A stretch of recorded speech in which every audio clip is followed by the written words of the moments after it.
Hi guys, this is Ekaterina and today I'd like to teach you the card fan. Now it's sometimes done with the thumb or your index finger, and we'll learn this closure as well. Now 99% of magicians do this move and some of them do it wrong.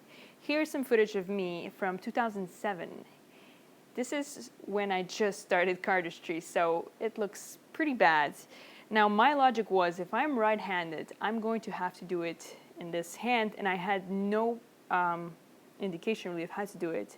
So I just self-taught myself how to do a fan just like that, as you saw. It's not the right way. If you are right-handed, you should be creating a fan in your left hand. It's very useful, especially when you're doing magic. You need your right hand for other things. All right, so grab a brand new deck of cards and let's get started. To begin, you need to know how to place the cards in your left hand.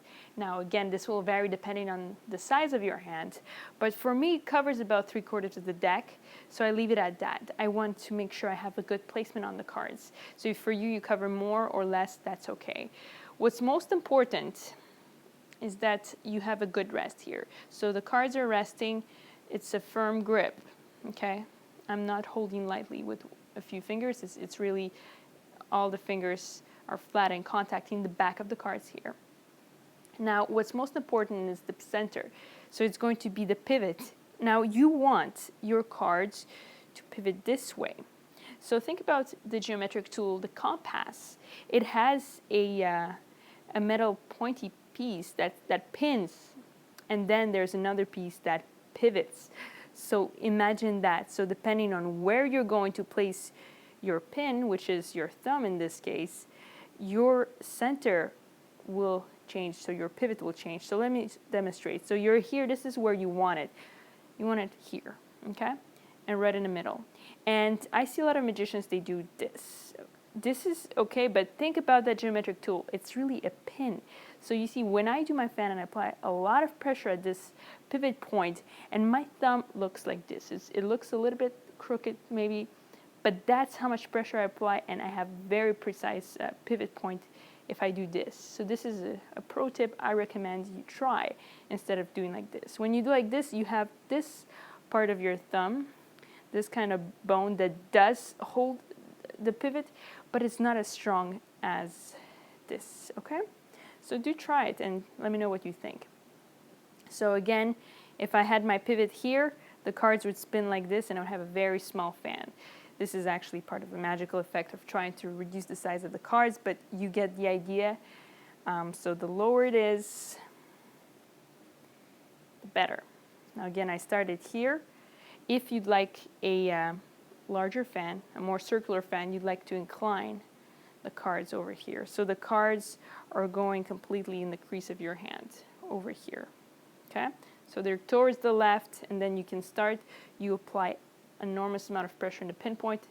Think of that geometric tool. Think of this as the other end, okay? And think of either as the other thumb as the other end or your index finger. It helped me to learn with the index finger first, actually, so it really depends. Try different fingers. You need to feel the cards for the second part here. The second part will be to bevel the cards, okay? A bevel is basically, they're not straight, they're just a little bit inclined. So that's the bevel right there. And that's what you want to have because you want some contact. So you want to feel the cards. Again, depends which finger you prefer in order to really get a good grip on that edge. And once you have that and you apply a lot of pressure in the pivot point, you can spread. Now, for me, it's a little bit of a show thing to kind of open my hand. So you don't need to do this action, but it looks pretty. Same here. I keep my other fingers open when I do this, and it allows me to close like this if I wanted to. So I just come in here and I gather the cards. From this side it looks like that. So again, bevel the cards. You bevel with your thumb and the other fingers, basically. All right, it's not that complicated. Again, pro tip, you need to remember the point. And here's my dove. Ooh. So my dove just ruined the party. Say hello, Twitter. All right, goodbye. So for the closure, what you want to do is, again, you get into your fan position.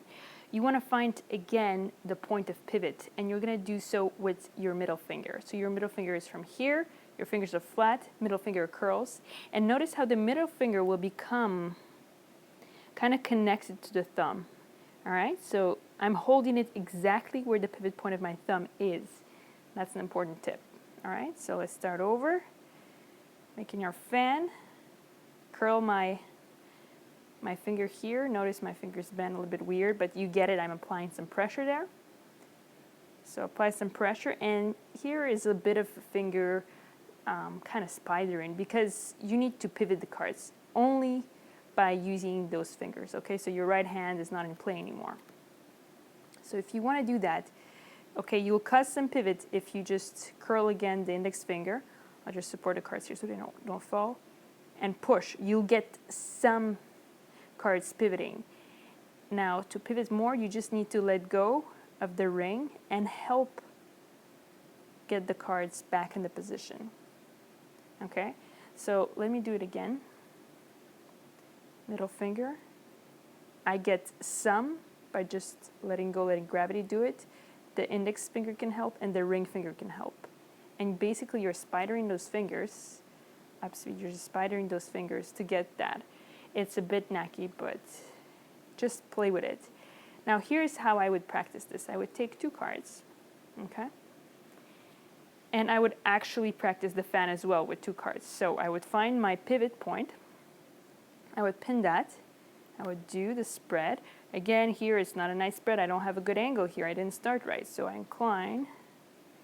This is perfect. This is right now a perfect fan. Imagine there's cards here. Now to close, you're going to do this. So your middle finger comes. Now you're like that. Now you know you're in the right position. And you start rotating that card using all of your fingers.